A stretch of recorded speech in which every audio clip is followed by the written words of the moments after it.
we didn't consult before this, but I feel as though I'm following on very much the same spirit. I'm sorry about this, but I really felt I had to make the obligatory nod in the direction of New Zealand's national icon. There are worse things that you could be known of overseas. And I must say, speaking of icons, I was only disappointed that Kevin didn't mention one of the major attributes in Pittsburgh, which is Sidney Crosby, Canada's national hockey hero. We forgive him the fact that he's playing in the United States, but I think he deserved a mention. Why the years of magical thinking? Well, of course, the title comes from a book by the American author Joan Didion, who recounts living through the year after the sudden death by a cardiac arrest, a heart attack, of her husband, the writer John Gregory Dunn. And in the book, it's clear, magical thinking is thinking that one's thoughts by themselves can bring about changes in the world. That if a person hopes enough, an unavoidable event can be reversed or averted. And in the book, Didion recounts how through the 12 months following her husband John Gregory Dunn's death, she relives the events of a year earlier with the idea that somehow the outcome could be different. So I'm referring in this to magical thinking, not to an event that is already taking place, but to one or many that I think may be foreseeable, perhaps not inevitable, but certainly quite likely. Because we're living these days through a period of, I would say, epochal change. The shift of economic power from the North Atlantic to Asia, the decline of population in the industrialized countries, the rise of extreme weather events that many scientists attribute to climate change, the impact. I know this will work because it worked this morning for Stephen. Turn it over. Turn it on.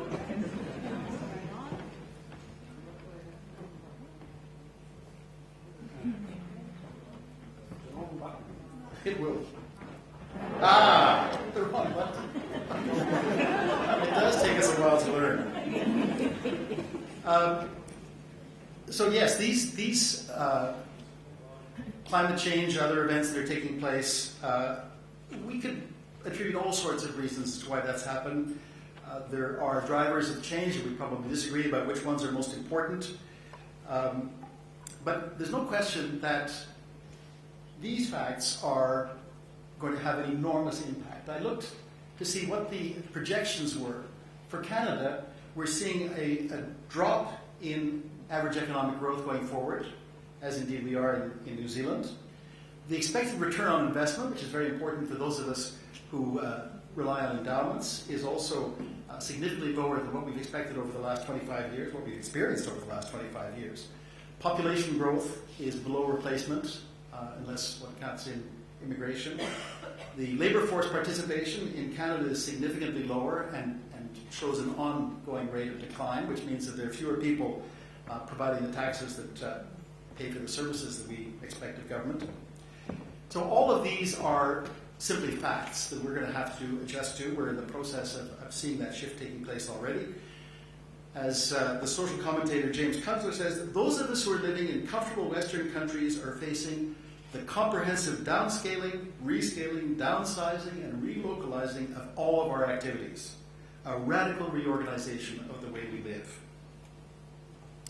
So what I mean by magical thinking in this context is believing that somehow we can just muddle through. We can keep doing a little bit more of what we have been doing, filling the gaps that are not met by the state or the market. Or as the Brits would put it, just carrying on. And for philanthropy, as I say, that means essentially not changing very much, just tinkering around the margins. Stephen talked about this morning. Simon Lewis talked about this as well. Now, some would respond by saying, I'm the one who's indulging in magical thinking by somehow claiming that philanthropy can set its sights as high, that the voluntary sector, the community sector, can be so ambitious as to think that it can tackle these large problems. But it's already happening. It's happening in Canada. It's happening in Europe. And it's certainly happening in New Zealand, because I've I've heard in the presentations, both in the plenary sessions and in the breakout sessions today, the same themes being touched upon again and again, and very persuasively. So there's clearly, in fact, it's occurred to me that much of what I was going to be saying would sound as though I was simply echoing what had already been said. But on the other hand, I think that's a positive thing. It means that ideas that once might have seemed challenging, new, are now increasingly being viewed as not questions we're asking ourselves, but challenges we're putting as to how we implement, how we pursue these paths that are opening up. So the new technologies that we spend a lot of time thinking about are very much the innovations that we spend much of our time thinking about are often technological and scientific. But I think that although those capture the headlines, the real challenges that we're facing now are much more challenges to our values, challenges to how we organize ourselves, our behaviors, the relationships we establish, and changes at this level are actually brought about by how we relate to one another, how we engage as citizens, as individuals, as members of families and communities. So we focused almost single-mindedly for the last half-century on science and technology as drivers of change. Now, finally, I think we're beginning to pay attention to the social dimension of innovation, on how we solve our problems, how we can create public or environmental benefit. So, the smartphone, and I hope I chose a BlackBerry for this. The smartphone is a perfect example of this. There's no question that it's revolutionized the way we communicate. But the really interesting thing is how people have used this gizmo as a way to connect farmers in West Africa to markets so they can get better prices for their products. The way people have devised banking by use of the smartphone in places where there's no financial institutions. The ways in which Kiva and other programs make it possible for people to lend money to enterprises halfway around the world. The technology, there's no question about it, the technology is impressive, but it's inert. It's putting it to work to solve problems that creates lasting social value. What have been the most important changes of the last half century? I would say the struggle for equal rights, for gender equity, for protection of the planet. All of these originated in the voluntary sector. They came from community-based groups, often supported by philanthropic resources. And we're leading now into a whole new set around how do we destigmatize mental illness? How do we address family violence? How do we put a stop to school bullying? Again, these are all issues that are not resolvable through simply technological or scientific means. It requires new forms of social interaction. These come from community organizations. Of course, they don't come only from community organizations. I'll come back to that in a moment. So what would aiming high, what would setting our goals at that level, what would that mean? What would our societies look like? I think it means a change in how we position ourselves. It means a different relationship that many of us have, and there's been a lot of conversation about this. A shift away from a traditional relationship between funder and grantee towards a much more collaborative quest to solve problems together, using all of our resources, not just our grants. We've talked about this a lot. I won't pursue it. It means also that the keys to success are not the qualities that we've had in the past, the resources that we've brought to the relationship in the past as funders and grantees. It's the work in between. It's the relationship, the trust, the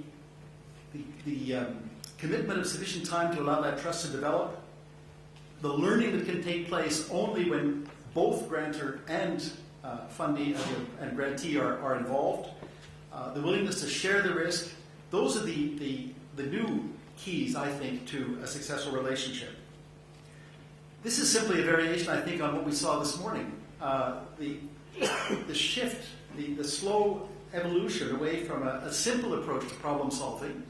And there's nothing wrong with that. This is what we associate with charitable activity. There's a problem that's identified.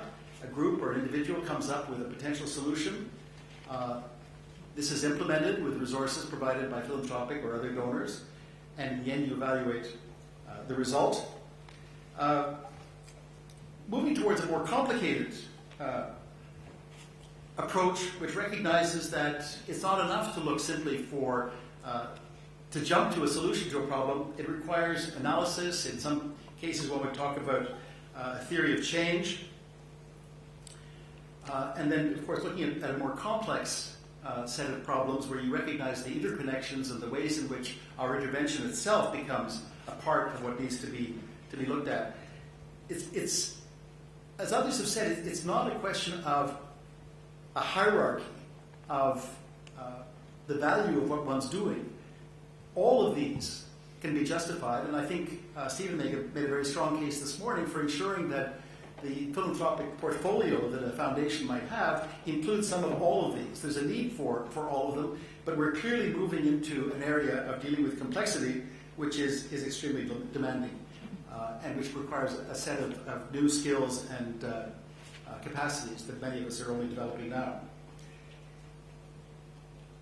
In Canada, I think the way in which this has become, the way this is playing out is partly through finding new ways to collaborate, and this is being discussed sufficiently by many of the presenters, including Simon and Liz this afternoon.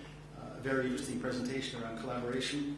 But different kinds of collaboration. Collaboration among funders, collaboration among organizations receiving the funds, working together to increase the impact of their activities, and collaboration across sectors, what we just heard about from Kevin.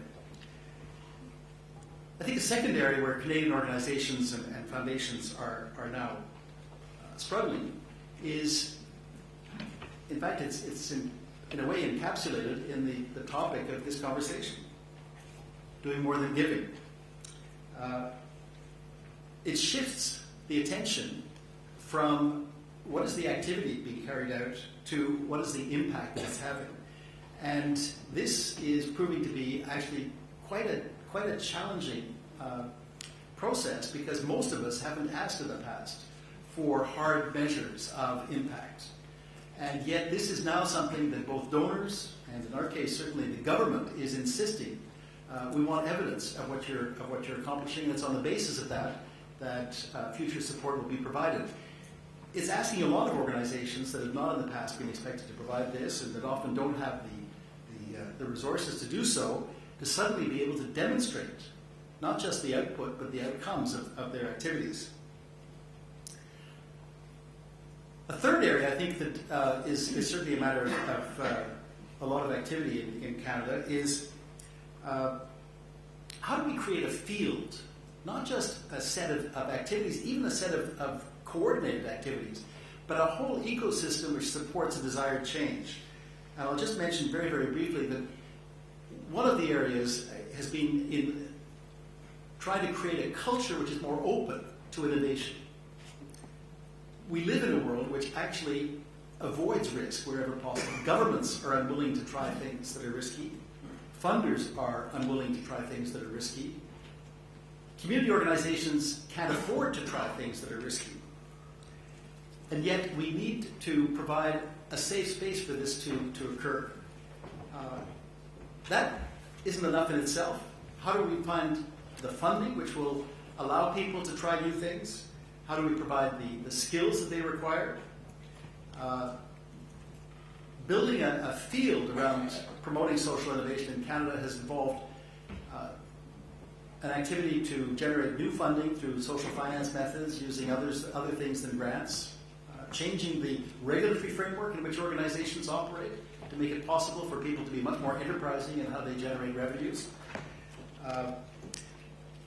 providing training opportunities at university and outside of university, and so on. So building a field is something that requires a lot of collaboration on the part of both the interveners who are bringing resources and those that are working on other parts of creating an ecostructure.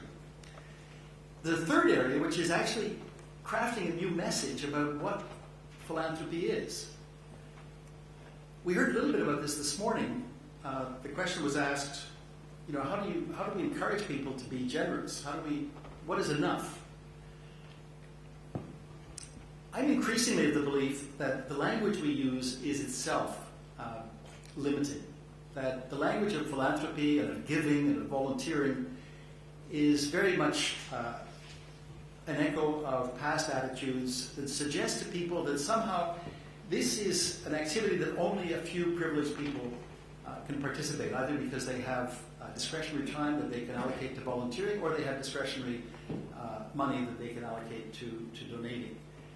And that's not a way to actually encourage people to be part of a more generous, more engaged community. It may be that the language we have to use is the language of sharing rather than giving, because it shifts the focus away from the transfer and apparently the implication that somehow one is losing something to sharing what we all have. We all have something to share. We all have qualities that we can provide to others. We don't lose anything when we share something. In fact, we all gain from it. Now, the other aspect of magical thinking is the hubris of believing that somehow philanthropy can do this all by itself. That the voluntary sector, community organizations are capable of creating systemic change. And I think we've heard from Kevin and others that this is simply not realistic. There's a certain disillusionment that I think has been created over the past little while from the failure of our institutions. For some 30 years after the Second World War, we expected government to solve problems because government had demonstrated by mobilizing our countries for the war effort that it was capable of directing effort at a major national concern. And that brought us a number of good things. It brought us the welfare state, the Marshall Plan, in the U.S., the war on poverty, the huge international development effort that's taken place. But by the mid-1970s, I think there was a certain disillusionment that had set in, and the arrival of Ronald Reagan in the United States and Margaret Thatcher in Britain really helped to swing the pendulum over to the other side. And the exhortation was, we must be more businesslike. The market will solve our problems. And the results there were deregulation, we had liberalization, the idea that a rising tide lifts all boats, and eventually, of course, we had also the financial crisis of 2008. We had an enormous acceleration of inequality, financial income inequality in our countries. And now I think it's tempting for many people to say, well, government has demonstrated that it is incapable of rising to the level of the challenges we face. The private sector, when left to do so, created its own set of problems that we're all trying to deal with now. We're going to turn to philanthropy and the voluntary sector. And that's where we'll find the social innovations that lead to durable change. That's simply not possible. Our expectations have changed. Citizens do expect to be involved in ways that might not have been the case in the past. We have communication systems that allow us to interact, and there's a much more, I think, pervasive sense of skepticism about the capacity of all of our institutions. But that's not the same thing as saying that we don't need to have government or the business sector. But I believe that it wouldn't be an exaggeration to say that at the present time, this skepticism about the capacity of our institutions to respond is something that actually is putting democracy itself in danger. We're seeing some of this. We're seeing some of this in Europe now. The unwillingness to accept responsibility, the shared responsibility for the mess, or in some cases, in fact, the unwillingness to allocate the cost of dealing with the financial crisis, the debt, and so on in many countries, is causing people to withdraw legitimacy from their democratic institutions. And this I think, is profoundly dangerous. And again, where do we find the resources through which people can express their involvement as citizens in the ways in which their countries are governed. It's in the voluntary sector. It's in the capacity of citizens to come together and address the issues that concern them. Now, if we're honest, I think we'd say that many aspects of our present way of life are not sustainable. We know that material wealth by itself and the celebration of greed don't constitute what any of us would call a good life. And we know that growing inequality creates unstable societies, and that we can't continue to indulge our wants at the expense of future generations' needs. All these things we know.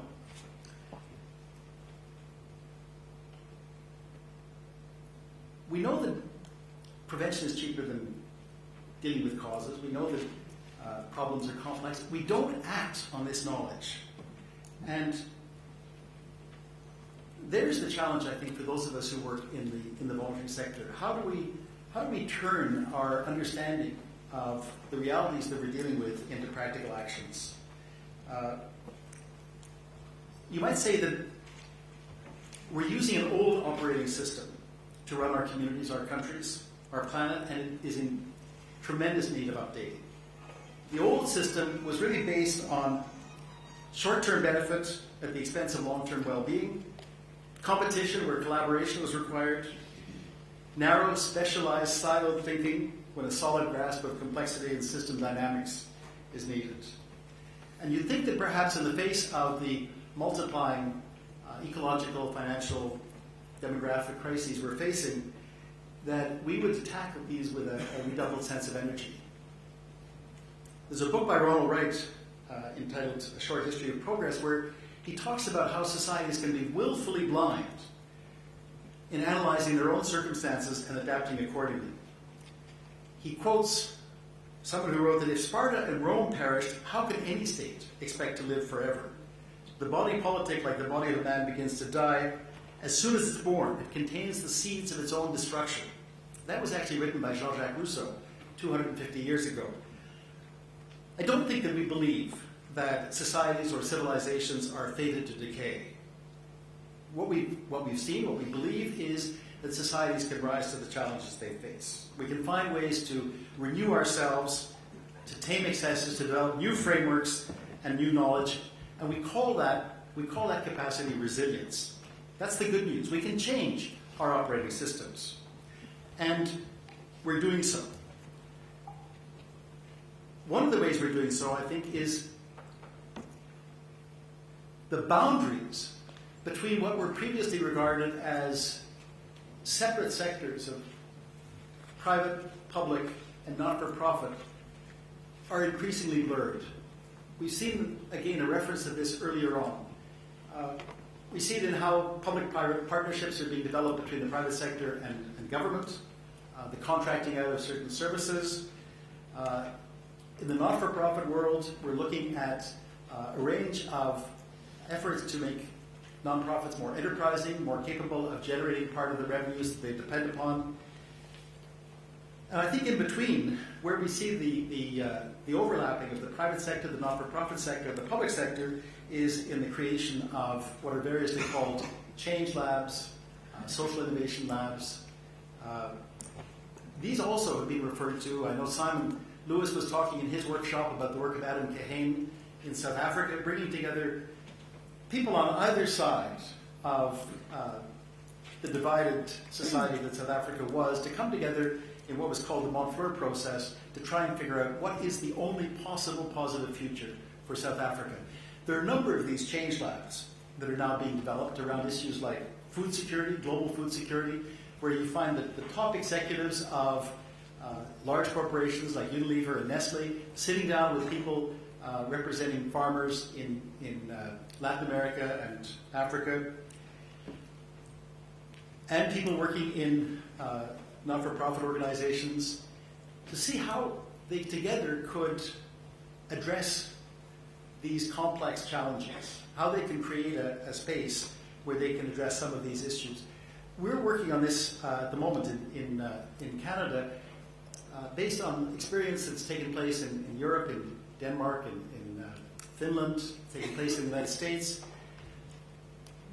really they're efforts to create a zone where risks can be taken, where people can come together from a variety of backgrounds and use methodologies that have been developed quite successfully to analyze and come to a common understanding of what the real nature is of the challenge that needs to be addressed.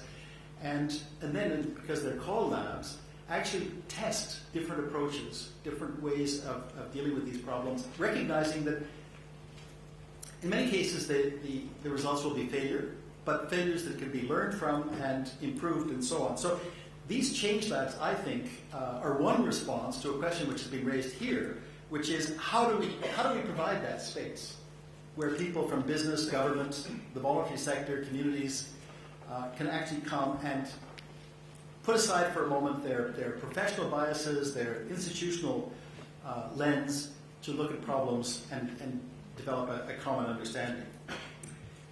It's not easy.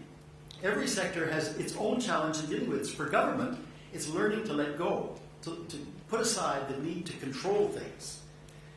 For business, it's about developing a new social contract, recognizing that there's a complementarity between stakeholder benefit and broader public value creation.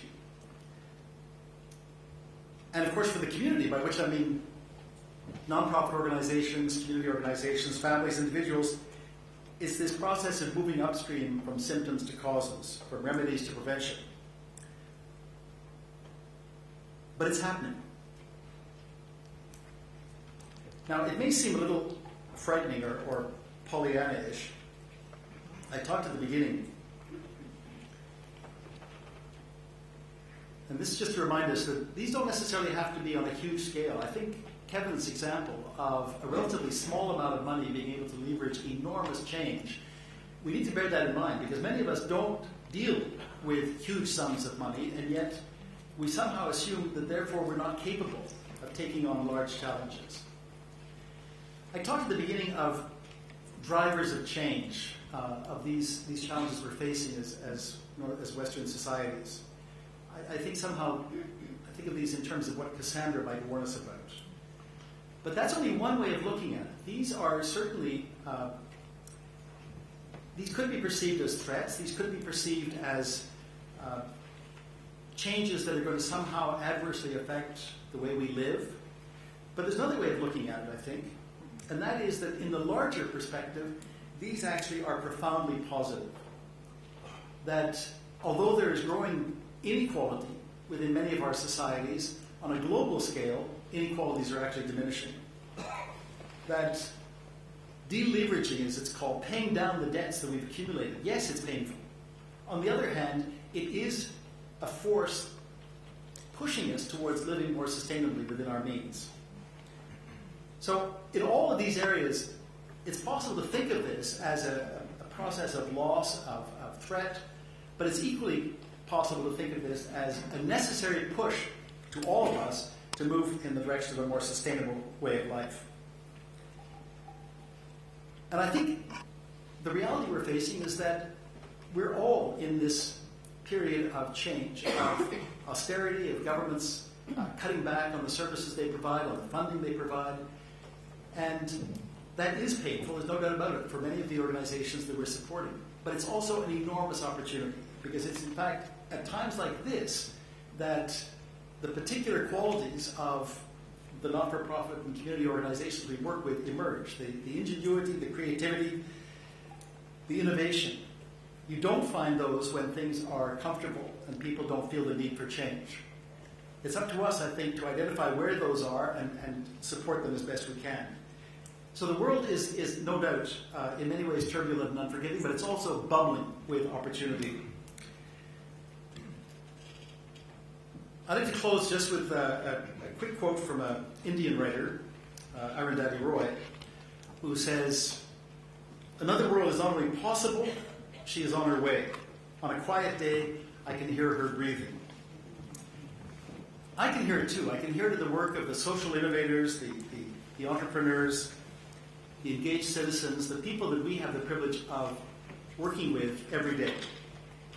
And it's also, I think, can be heard in the work of so many of the philanthropic organizations that are represented in this room. It's a tremendous privilege to spend these 2 days discussing with you some of these challenges. And I want to thank you all for that and to congratulate you on what clearly is a very vibrant and dynamic community of philanthropic organizations here in New Zealand.